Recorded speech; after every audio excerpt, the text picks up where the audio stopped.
Alright, so today we actually have some pretty massive news in regards to Square Enix and exclusivities. This is going to make a lot of people very happy and maybe a small group of people a little upset. But this is really cool and really great for Square Enix and their games as a whole. Before we get started, if you'd like to click the like button and subscribe if you're new here and you'd like to stick around, it helps out me and the channel so much, and it helps push the videos into that weird YouTube algorithm and lets Google know, hey, people are watching this stuff, let's get it to more people. So this information comes to us directly from a Square Enix press briefing. It was the new medium-term business plan where they talk about how they're going to stop doing exclusives. And one of the first things that they have in this slide is a shift to a multi-platform strategy, where they go on to say, aggressively pursue a multi-platform strategy that includes Nintendo platforms, PlayStation, Xbox, and PCs.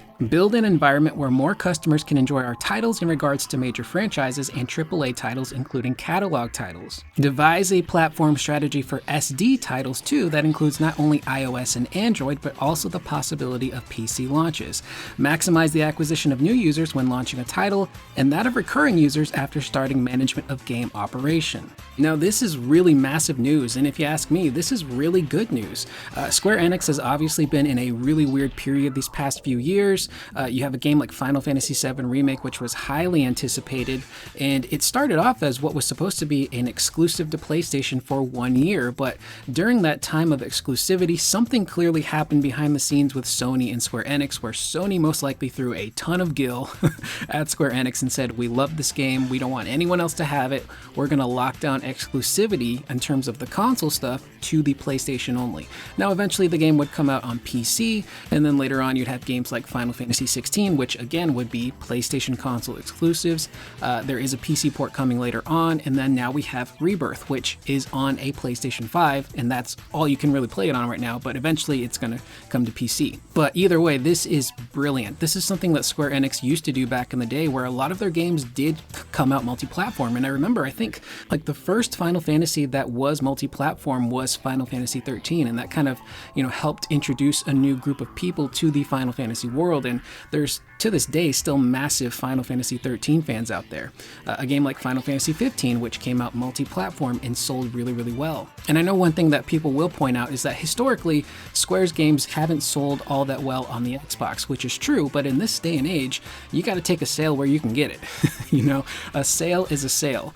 You look at something like Final Fantasy VII Remake, which I believe has sold over 7 million units or 8 million units, and that's just solely on PlayStation 4, PlayStation 5, and PC. Now imagine if that game had come out on an Xbox. We're looking at a franchise that potentially could have sold to this date well over 10 million units, which is really massive, and where Final Fantasy probably should be. And then there's been recent reports of sales numbers for Final Fantasy Rebirth not being awful, but not being anywhere near as close as what 7 Remake was. I believe recently reported there were some analysts saying that Rebirth, over the course of a month or so, sold over 2 million units. Now, if you ask me, 2 million units in about a month is really good, but that's not what 7 Remake did. I believe 7 Remake sold like 3.5 million units in its first week of launch.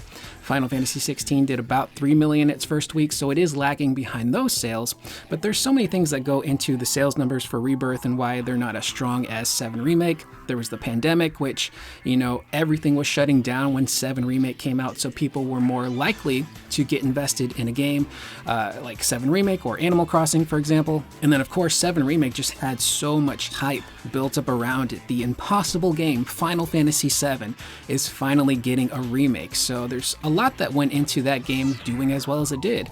And it also launched on a PlayStation 4 that was near the end of its life cycle that had a massive install base. So there's a lot of things that were working in 7 Remake's favor that are kind of working against Rebirth. But with this new shift in platform strategy, Rebirth could most likely come out on an Xbox, maybe hopefully within the next year or so. And this was something that was seemingly kicked off with a game like Final Fantasy XIV, where Yoshi P, Phil Spencer, and the president of Square Enix currently, Takashi Kiryu, were all on stage together to bring Final Fantasy XIV to the Xbox ecosystem. And that was a really big moment. There was so many photos taken. They, purposely posed together on stage like, hey, this is a really big moment. moment. And, Xbox news aside, they're kind of in the crapper right now. It's still a great idea that these games are now going to potentially come to the Xbox.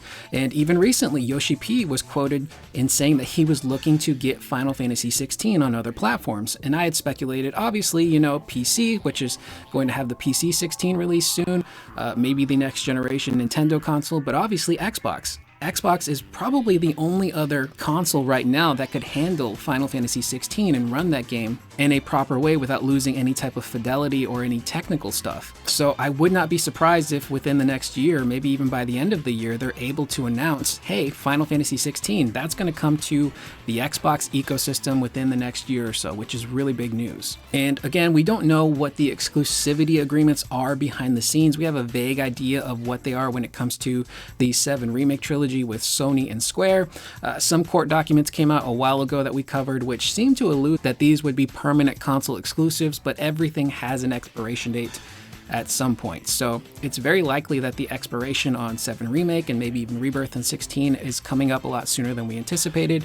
Even the exclusivity window for Rebirth is nowhere near as long as it was previously. It's not a year like 7 Remake. I think it's 5 to 6 months. So we're looking at a PC version of Rebirth probably hitting sometime this year, or at least being announced relatively soon. Now, the big question mark is, how does this affect Final Fantasy VII Remake Part 3? Because again, we don't know what the exclusivity agreement is for the entire trilogy. For all we know, Remake Part 3 will still come out as a PlayStation exclusive, but maybe the exclusivity window will be much shorter. Maybe instead of a year or 5 months, it'll be 2 months or 3 months. And then Xbox users and PC users will be able to get their hands on that game, which is super sick. And obviously by then, you would hope that 7 Remake and Rebirth will already be on Xbox. It'd be kind of weird to have, Remake Part 3 come out on Xbox, but the other two games haven't. And there's a lot of possibilities there you can have with bundles. They're inevitably going to take Remake, Rebirth, and Part 3 and put a bundle together and have you buy them all at once. And then I wouldn't be shocked if next generation with PlayStation 6 and whatnot, they end up doing a remastered version, and you just simply call it Final Fantasy VII Remake Remastered, and then it lists all 3 games, and you can play it on PS6, on a PC, on the next iteration of whatever the heck Xbox is going to be doing. This is super cool and very exciting, and it's about damn time.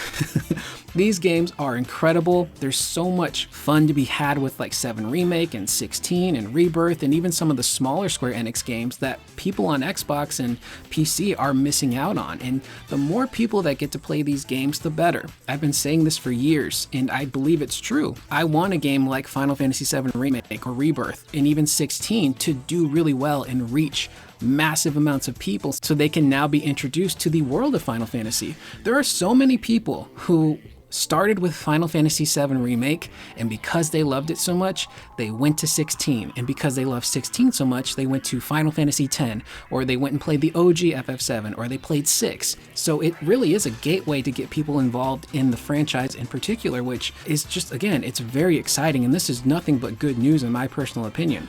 And I understand why people love having Final Fantasy VII, in particular exclusive to Sony, because the OG was a PlayStation exclusive. It just kind of feels right, but in this day and age, you need as many people to get their hands on these games as possible. Rebirth should be a game that's sold like 5, 6, 7 million units by now because of how good it is. And I know a lot of people will dunk on Rebirth because of its sales, but I will say this, and I mean it wholeheartedly.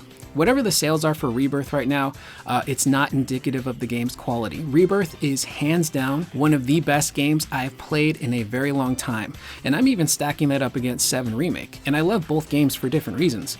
I love the open world aspect of Rebirth, and there's so much fun to do, but I also have a fondness for 7 Remake and its kind of cozy linearity you have with being in Midgar and in the slums and in the Shinra buildings and Wall Market. But Rebirth just, man, it scratches an itch that I didn't know I had, and it's a very special game. So again, this is really good news. Now, further on in this press briefing, they talk more about creating titles that are fun. And this is under the slide, shift from quantity to quality, delivering ensured fun.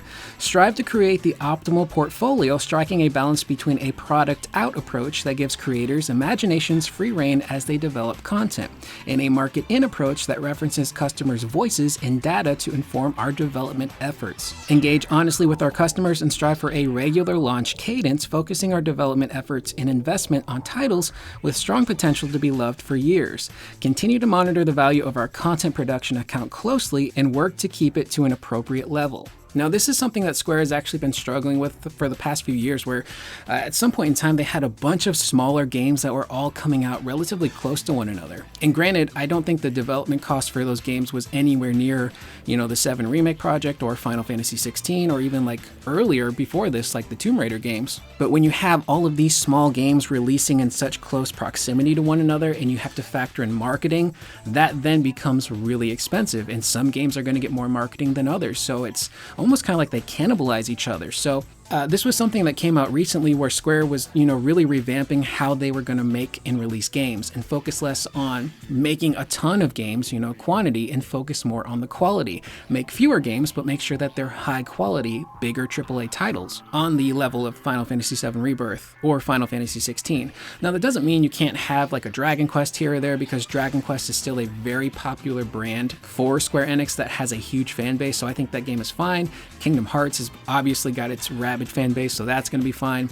Maybe Octopath Traveler can still survive and find a way to, have a game here and there, but it really seems like they're going to focus on just trying to make fewer games that are as good as they possibly can, and games that are fun. No one wants to play a game that feels like it's a chore or boring, or you feel like you wasted your money.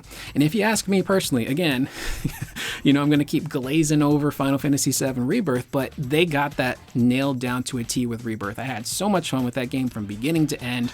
There were very few moments within that playthrough where I'm like, this is boring, or I don't like it. I don't even think I felt that there were spots that were boring. I had a blast pretty much from beginning to end with that game. 16 was a little bit more wishy-washy for me. There's, again, some really great stuff in that game, but overall I had a lot of issues with like story and pacing and whatnot. But there are people out there that love 16 to death, and they had so much fun playing it. And like the Square Enix slides say, these games create experiences for people, memories that we're not going to forget. And that really, to me, sounds a lot like Squaresoft back in the day. They created all these really magical games that we grew up with and we still think about to this day. And I still remember the first time, we lost that specific character in Final Fantasy VII, and I played that as a kid. I remember the first time sitting down to play Final Fantasy VIII or even Final Fantasy X, which at the time was the first next-gen Final Fantasy that was going to have voice acting. So there's all these impactful moments that just kind of scored my youth, as well as so many others out there. And again, I know I'm going kind of ham here. It is first and foremost a company, so we can't just fully praise them or be in support of them. We still have to be very careful. At the end of the day, their bottom line is what's most important to them. But their developers at the studios clearly care about these games. The amount of love and attention that went into 16 and Rebirth is astounding. And if they can take that love and support for Rebirth and 16 and spread it out to their other games, then I think we're going to be looking at a potentially bright future for Square Enix. One that hopefully doesn't involve a crap ton of mobile games or NFT blockchain stuff like the previous CEO, Yosuke Matsuda, was really obsessed with. But that is the video. I am Curious Corduroy. Let me know in the comments down below, what do you guys think of this news that Square Enix will be stopping the exclusives and going multi-platform and really working on less games, but games that will be at a much higher quality? Leave those in the comments down below. I will see you guys in the next video. And before you go, check out my most recent video where we talk about Final Fantasy VII Ever Crisis and how it kind of looks like it might tie into the remake trilogy. I will see you guys in the next video. Please remember to always be excellent to one another.